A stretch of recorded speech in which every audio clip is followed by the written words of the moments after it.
O Brasil não é para amadores, hein? Quando você pensa que já viu tudo, hoje a gente vai trazer para você detalhes de uma guerra que está acontecendo, mais uma, essa entre duas personalidades do momento, né, da atualidade. Elon Musk, o dono do Twitter, o hoje X, né, ou X, como queira, antigo Twitter, e o ministro Alexandre de Moraes. E ele vai revelar bastidores através de um representante, né, o Michael Schellenberg, que é representante do Twitter, funcionário do Twitter, está no Brasil levantando mais informações, vendo o que está acontecendo no Brasil. E a gente vai ouvir aí uma parte da entrevista que ele deu ontem no Oeste Sem Filtro. E a gente vai ouvir coisas que tá assustando os americanos. Imagina nós que estamos aqui no dia a dia, né? Você vai descobrir que, por exemplo, você mesmo pode ter sido monitorado pelo Twitter. Para isso, basta que você tenha republicado, repostado alguma matéria que o Alexandre de Moraes não gostou. Ainda sobre Alexandre de Moraes, ele negou ontem um pedido de progressão de regime do Daniel Silveira, que é uma coisa comum, normal. Todo advogado já fez vários e vários. E ele multou o advogado. Quer dizer, hoje não dá mais para você nem questionar o Alexandre de Moraes, que você toma multa. Vamos falar ainda do Lula, que tenta burlar a nossa Constituição. Tenta alterar em detalhes, entendimentos, para poder trazer ao Brasil o Putin, o ditador amigo Putin. Por falar em ditador, Venezuela quer criminalizar quem não for de esquerda. Se você for de direita, conservador, liberal, você pode se tornar um criminoso na ditadura venezuelana. E tem deputado brasileiro assinando um manifesto de apoio à Venezuela. Vamos trazer mais detalhes a respeito da denúncia de que o Lulinha, o filho do Lula, teria agredido a esposa. E ninguém se manifesta. Direitos humanos não falam nada, deputadas não falam nada, mexeu com uma, mexeu com todas, agora mexeu com uma, mexeu com todas, menos com essa, né? Então a gente vai, mais uma vez, trazer uma reportagem falando a respeito. Para você que é cristão, já que a ideia aqui é fazer um link entre a política e o cristianismo, você que é cristão, no finalzinho do vídeo, eu quero que você acompanhe um videozinho do Lula. Ele diz o que pensa de você, o que pensa de quem é de direita, de quem defende família, quem defende religião. Ouça o que o Lula fala de você. E eu vou dizer uma coisa para você, meu irmão, meu amigo. Se você é cristão e vota no Lula, me perdoe, mas você precisa... Será que eu falo? Você precisa tomar vergonha, viu? Precisa tomar vergonha na cara. Acompanhe o que o Lula fala a respeito da família, a respeito da religião. E a gente vai finalizar falando mais uma vez sobre o Código Civil Brasileiro hoje. Segundo tema que a gente levanta, são 5 no total, né? Hoje o segundo, falando sobre a família e como a família pode ser afetada nesse novo Código Civil Brasileiro. Vamos começar ouvindo o Michael Schellenberg, e ele fala a respeito aí do que aconteceu durante as eleições do ano passado com todas as redes sociais. Mas ele fala especificamente do Twitter. Acompanhe aí o início da matéria. O TSE e o Alexandre de Moraes, ele pediu de uma forma muito séria que Twitter revela as identidades e a informação privada sobre gente que somente usava certos hashtags, certas demandas políticas. E os outros empresas, Google, Facebook, eles deram a informação privada ao governo. E nós temos visto muita coisa mal nos últimos anos contra os direitos humanos, contra o direito de a liberdade de expressão. Esse é um momento, um caso pior, um dos casos mais ruins que nós temos vistos. Por quê? Porque o governo está perseguindo, ameaçando a cadeia aos empregados de Twitter. E não hemos visto nada parecido a isso. É uma coisa mais séria e mais como uma ditadura, porque em outras partes do mundo havia mais uma burocracia que demanda o censura. Mas aqui é uma pessoa, e só o TSE, e então me dá muito medo, e eu sinto muito raiva por o povo do Brasil, a ver o que está acontecendo aqui. Esse é um país que eu amo muito, eu morei aqui, eu era muito parte da esquerda como jovem, e eu vejo isso, e isso parece atos de uma ditadura, né? Atos de uma ditadura. E não é coisa democrática, não é transparência. Então, eu não entendo tudo do que publicamos, porque tem muita informação. Mas eu peço ao povo do Brasil a ler o Twitter Files Brasil por vocês mesmo, para entender o que está acontecendo, porque para mim é um grande choque. Não podia acreditar que uma pessoa, um comitê pequeno, um juiz, pode fazer coisas assim. Não parece nada, não tem nada a ver com nossa tradição de liberdade no Oeste. O Michael Schellenberg falou também como o Twitter internamente viu essa situação toda, como se comentou ali nos bastidores entre funcionários do Twitter e como eles verem hoje essa questão ditatorial, de censura mesmo que está acontecendo no Brasil. Acompanhe a segunda parte da entrevista. Era interessante, porque o Twitter, os empregados, eles observam, existe uma conversa entre os empregados de Twitter. Eles dizem que o governo brasileiro, o TSE, está fazendo demandas que são contra nossas regras adentro. Mas também era contra a Constituição brasileira. E até contra os direitos humanos básicos, que todo mundo sabe. Não pode ser esse processo totalmente secreto. Não havia transparência. As pessoas, esse juiz de Moraes, está fazendo coisas como ditador. Não sei outra maneira de dizer, desculpa, não sei, não quero ser... mas parece, ele está como ditador, não? E incrível que não era um processo e envolvendo policiais e... nunca tenho visto nada como isso. Eu estou surpreendido em o que estou observando, porque nós, nos Estados Unidos, os Twitter Files que fizemos nos Estados Unidos, a gente era mais como pedidos, né? Os vários acadêmicos, os ativistas e até o FBI, eles pedem alguma coisa, eles são mais, pode fazer essa censura, essa coisa assim. Aqui é diferente, é como a força da lei criminal contra os empregados do Twitter. Na terceira parte que eu trago para você dessa entrevista do Michael Schellenberg, ele fala a respeito da decepção com o Brasil. Lá nos Estados Unidos eles apoiaram a ideia de retorno do Lula, achando que era um democrata. E hoje eles encontraram um ditador. Veja o que ele fala a respeito da decepção com o Brasil, em específico com o governo Lula. Ruim, muito ruim. E me faz triste em pensar, porque nós pensamos em Lula como uma pessoa que lutava contra a ditadura. Para ver que ele está fazendo parte desta coisa, é incrível para nós. Brasil era uma esperança para a democracia, para a liberdade. Até quando eu estive aqui, faz 30 anos, era um movimento que tinha muito orgulho em ser, a esquerda tinha muito orgulho em ser diferente que os regimes da esquerda em outras partes do mundo. E ver isso, eu sinto muito chocado. E, como você disse, esses hashtags em particular, uma pessoa, por exemplo, e disse que retweet ou republicar, que eu concordo com isso, uma coisa, para o governo demandar e pedir que Twitter revela informação pessoal sobre as pessoas é incrível a mim. Que tipo de pessoa? Porque, claro, é contra a lei, é contra a Constituição, é contra nossos direitos humanos, mas também uma coisa está errada em sua mente. Se você acha, uma pessoa disse algo que você não concorda com ele, tudo bem. Na sequência, o Michael Schellenberg fala sobre a perseguição a jornalistas. Para ele, uma coisa inacreditável. Jornalistas perseguidos pelo atual governo brasileiro, o que no pensamento deles era inadmissível. Eu conheci hoje um político, um jornalista, que está num processo de censura, né, de perseguição.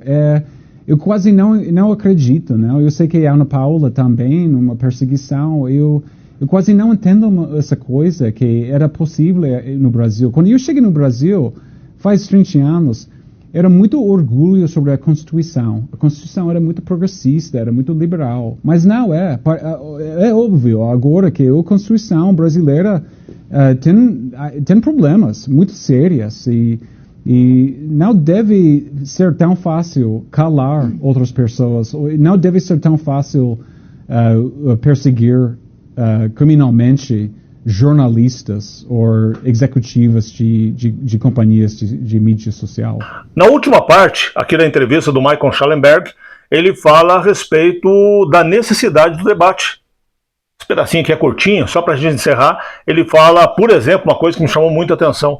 Se não tiver debate, como a gente vai saber se as eleições são justas? Para não usar a palavra que ele está usando. Veja o finalzinho da entrevista dele.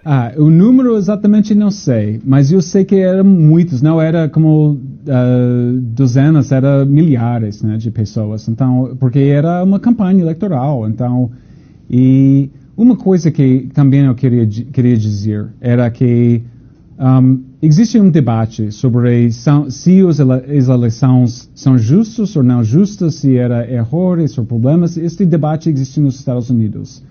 Mas uma coisa mais clara que nunca é que precisa ter liberdade de ter o debate. Se não tem debate, como vamos saber se alguém vai roubar a eleição? Se alguém vai mexer com eleições ou se um esforço para atacar essas liberdades. E o seu Alexandre de Moraes não é só isso, não é só o Twitter. Mas antes de continuar aqui, só quero que você faça um exercício aí de análise, de pensamento. Se você em algum momento compartilhou, seja no Twitter, ou seja Facebook, Instagram, qualquer rede social, se você compartilhou, repostou alguma crítica ao Alexandre de Moraes ou às eleições, você pode estar sendo monitorado. Como ele falou, são milhares e milhares de pessoas que foram monitoradas. Isso é antes do Elon Musk. Quando ele assumiu, já no final de novembro de 2022, né, já no final do período da eleição, tinha acabado a eleição, né, então foi outubro, então foi depois das eleições, ele não passou mais informação e começou essa briga. Mas até ali era tudo liberado. E você pode estar no meio desse rolo aí, ou pelo menos você pode ter sido monitorado. Um detalhe que me chama muito a atenção é que não foi falado expressamente, até porque não é muito o caso do Twitter, mas o que eu entendi nas matérias que li, espero não estar errado, é que as conversas privadas foram também passadas ao seu Alexandre de Moraes. Quer dizer, se você conversou com alguém de forma privada, no Facebook, no Instagram, isso também teria dado acesso, se você estiver sendo monitorado, é claro, ou se estiver sendo hoje, né, ao seu Alexandre de Moraes. E isso é uma violação absurda aos direitos de cada pessoa, de cada cidadão. Mas a gente vai falar sobre, agora, o Alexandre de Moraes, que negou um pedido de progressão de regime ao Daniel Silveira. Segundo ele, a conta está errada. A conta estar errada ou não, tudo bem. O problema é que ele multou o advogado. E aí eu falo para você como advogado, é comum você pedir progressão de regime. É comum você entrar com recursos. Faz parte da profissão.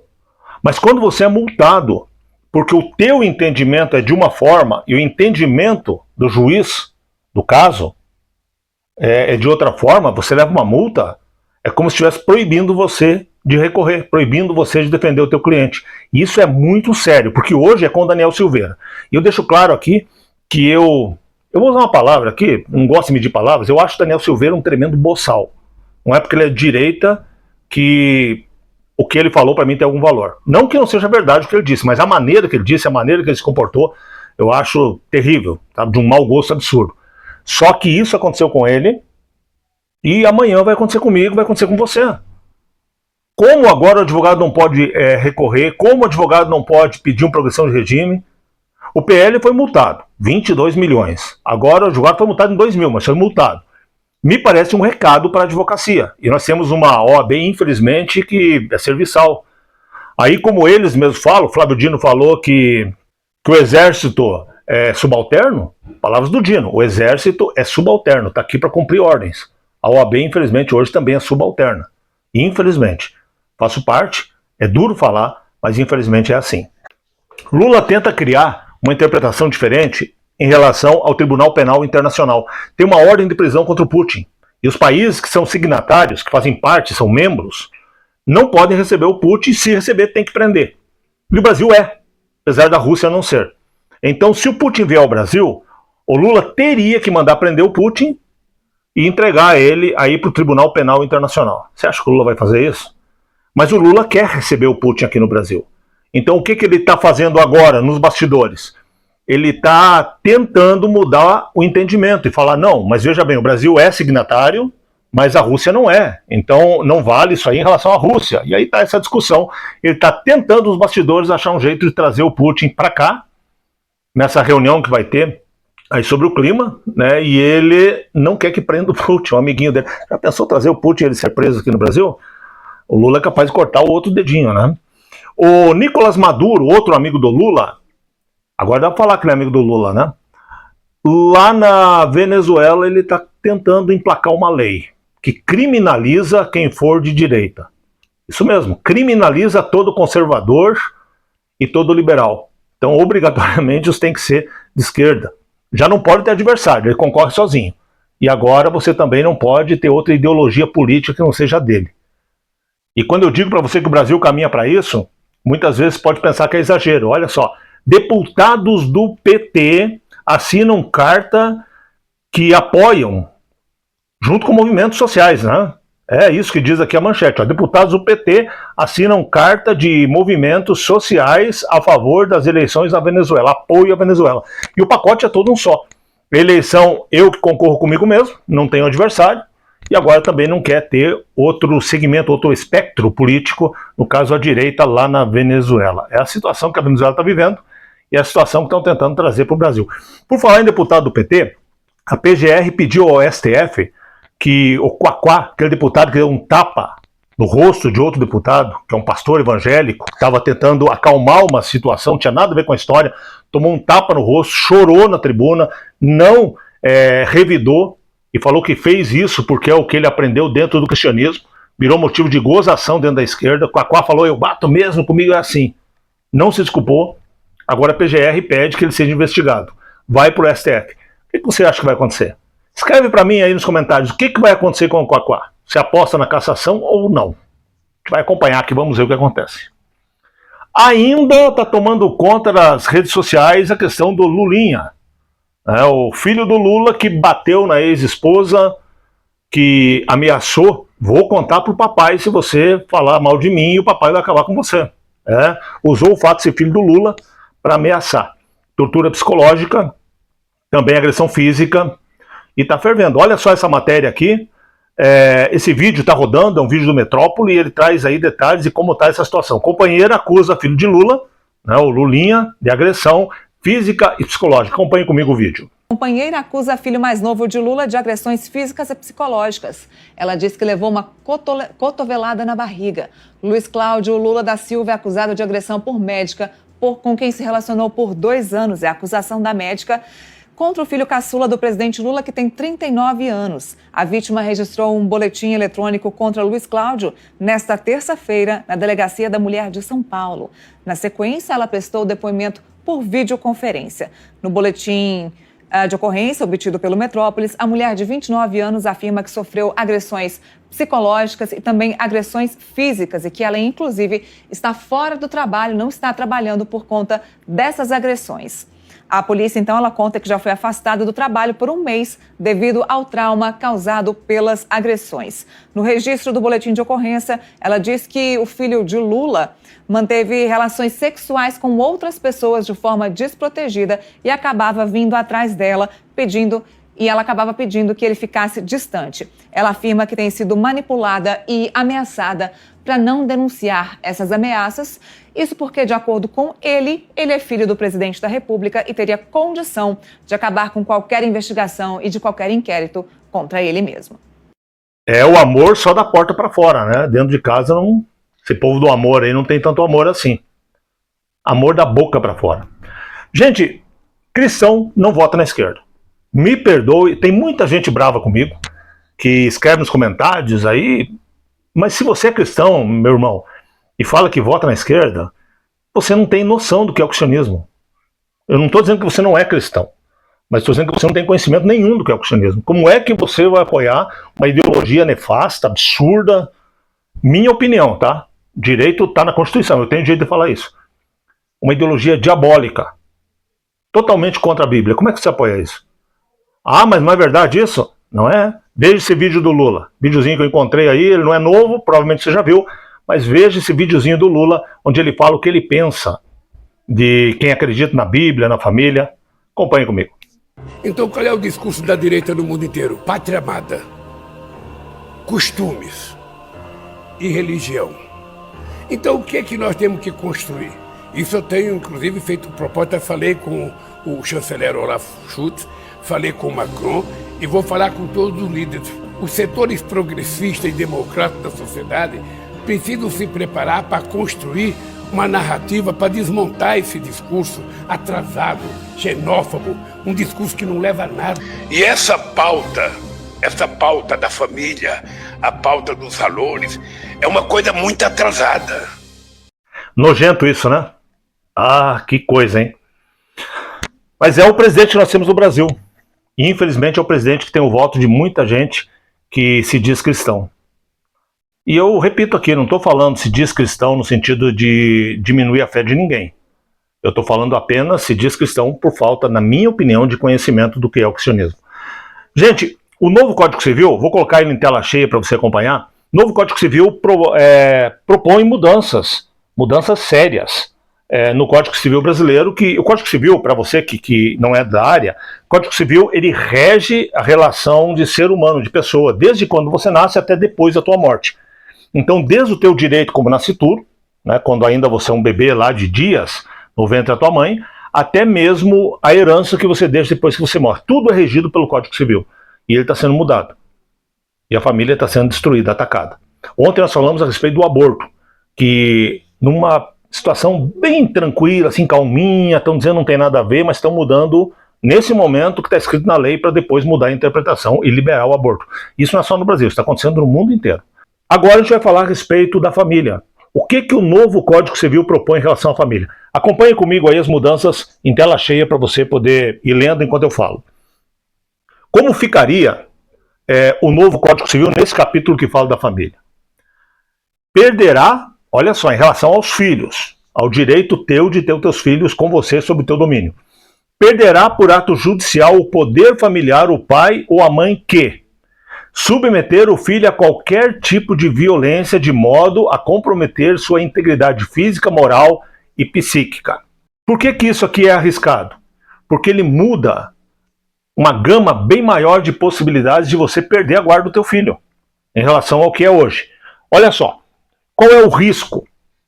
A lei não especifica as atitudes classificáveis como violência psíquica, o que pode abrir espaço para uma ampla gama de interpretação judicial sobre o que poderia justificar a perda da guarda, você perder o teu filho.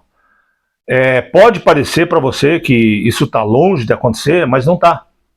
Muita gente perde os filhos, e olha, eu já falo para você como alguém que advogou, eu já vi, por exemplo, tirar filho da mãe e depois não ter onde colocar o filho passar ali anos e anos numa casa-abrigo sem ter para onde ir, porque eles tiraram da mãe no momento que não deveria tirar. E muitas vezes o grande erro da mãe e do pai é serem pobres. Eu já presenciei isso. Pai e mãe que perdeu a guarda do filho porque não tinha uma casa adequada, não tinha roupas adequadas, quarto adequado, e aí perde o direito de ser pai. Aí essa criança é jogada numa casa-abrigo, fica lá e ninguém quer saber dela depois. Abre muito leque, abre muita possibilidade de as pessoas perderem os filhos dessa forma. Como é hoje a situação do poder familiar? O artigo 1638, ele diz: perderá por ato judicial o poder familiar o pai ou a mãe que castigar imoderadamente o filho. O pai e a mãe que se tornar um perigo para o filho. Por exemplo, aquele pai que bate no filho de uma forma que pode levar a sequelas ou às vezes até a morte. Esse perderá. Ou o pai que, na questão também sexual, pai que ataca o filho, o pai que promove algumas... Eu não quero entrar em detalhes disso, porque é um assunto extremamente nojento, mas pai que promove relações com outras pessoas perto dos filhos, ou mesmo com os filhos, também pode perder o poder, né, a guarda, o poder familiar. Mas hoje é mais difícil tirar um filho de um pai e de uma mãe. E se abrir o leque vai ficar bem mais fácil, até porque a gente não tem noção de como que vai se dar essa questão de violência psicológica, violência no aspecto da psique não existe, né? Nada é palpável, tudo é subjetivo, então é muito difícil entender como lá no futuro pode se dar essa relação de pai e filho na questão do poder familiar. Então o artigo hoje ele diz que quem castigar de forma imoderada o filho pode perder a guarda, isso determinado por um juiz. E aí ele muda para quem submeter o filho a qualquer tipo de violência, de modo a comprometer sua integridade física, moral e psíquica. O que é qualquer tipo de violência? Complicado, né? Filho aí de 10 anos fala, não, eu quero sair à noite, eu quero sair, o pai não deixa, a violência psicológica. Cerceamento do direito de ir e vir. É muito aberto para a gente tentar aqui entender o que pode acontecer. O que eu digo para você, isso sem medo de errar, e como advogado, é que se esse Código Civil passar dessa forma, o risco de você perder a guarda do teu filho, da tua filha, vai ser muito maior do que é hoje. E a dificuldade para você educar o teu filho vai ser muito maior também, porque o leque se abre demais. Gente, por gentileza, compartilhe o vídeo, eu preciso que esse vídeo chegue a bastante pessoas, eu preciso que as pessoas se inscrevam, mais de 95% daqueles que acompanham os vídeos não estão se inscrevendo, então se inscreva, peça que amigos, parentes, pessoal da igreja, do grupo de família se inscreva para a gente poder falar cada vez com mais pessoas. Estão chegando as eleições aí. Eu tinha uma matéria que eu não vou conseguir falar hoje, quero falar amanhã, mas que a direita está se mobilizando, que conservadores cristãos estão se mobilizando no Brasil inteiro para lançar candidatos, principalmente à Câmara de Vereadores, a vereança. E é uma luta, uma bandeira nossa para tentar mudar esse país da base, né, de baixo para cima. Então eu peço que você compartilhe o vídeo, eu peço que você se inscreva, principalmente, que você curta, que você comente, para a gente chegar cada vez a mais pessoas e para a gente tentar mudar o que está acontecendo com o nosso país. Um grande abraço, um beijo no seu coração, Deus abençoe muito você e toda a sua casa.